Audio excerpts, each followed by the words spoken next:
So, quick demonstration of the Z21 controlling points and signals.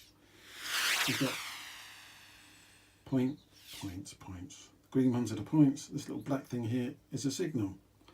So if I press on it, you can hear the signal go up, hear the signal go down.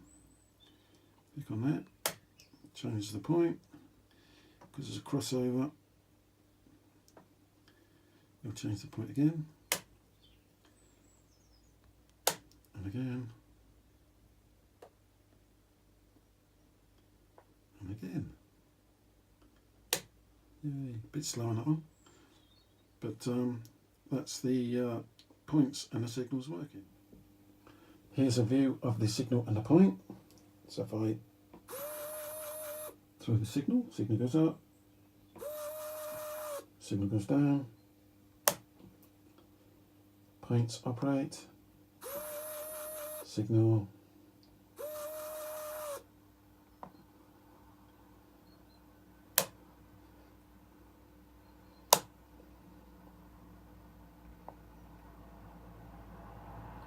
there we go. All signals and points now operational. Get in. This is how I set up the double slip switch. It's got two addresses, and if I configure, it's a bit like binary really, to set up zeros and ones to get them to do exactly what you want them to do. So you just sort of change these around. They might start off as 1, 0, whatever. They just have to play around with them and get them in the right order for what you want them to do. And then it's all operational. Job done.